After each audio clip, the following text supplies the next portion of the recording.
The government is being warned that the police and the public are being exposed to increased risk because more frontline officers are having to work alone.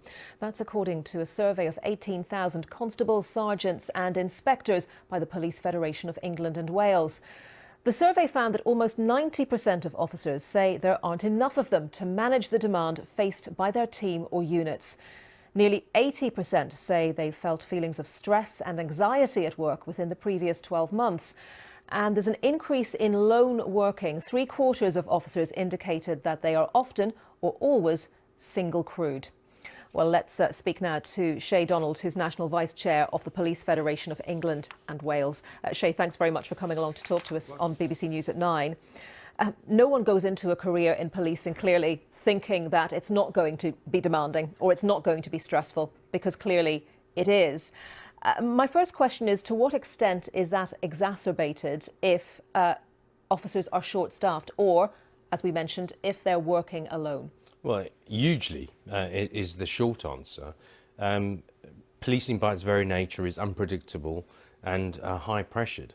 But when you've got less officers to deal with the increasing demands placed on the service and the exposure to repeated trauma, the problem becomes far worse, and the impact on the mental health and well-being of those officers is impacted significantly. And what we're seeing is this pressure cooker environment that is policing now because of the lack of officers. The example on the BBC News website is of a police constable in Hartlepool who was stabbed when he went to help a shopkeeper. And obviously there are lots of what ifs, but you've got to ask, if he hadn't been single-handed, might the situation have panned out differently? Might he not have ended up being stabbed and suffering from PTSD? That is a really pertinent question.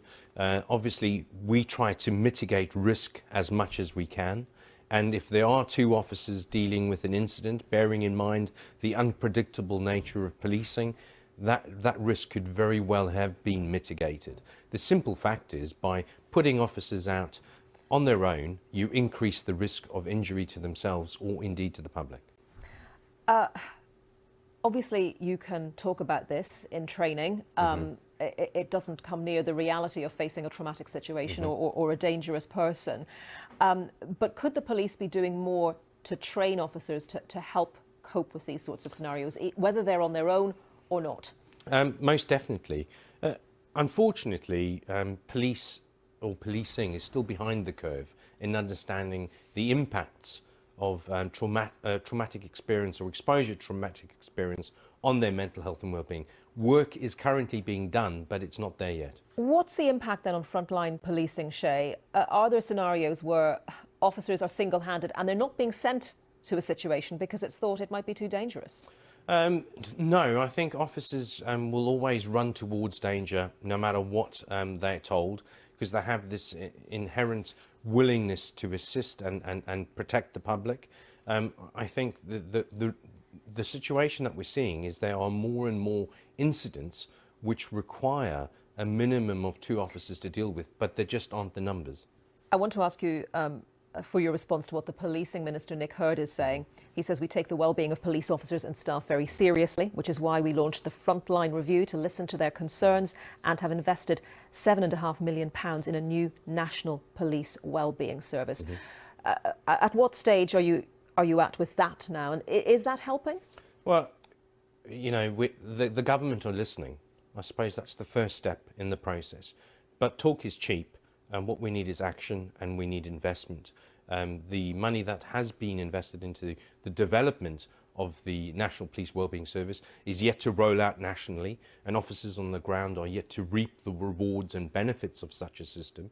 So I think having the ear of government is good, but for the officers that are on their knees, for the officers that are falling down, they want to see real change. And by that you mean more officers on the beat? More officers is certainly one way of reducing the demand. What sort of investment do you estimate that's going to take? Well, we've lost 18% in police officer numbers over the last 8 years. Moving towards bringing back police officer numbers is definitely a move in the right direction. OK. Shay Donald, National Vice Chair of the Police Federation of England and Wales, thank you very much for your time this morning.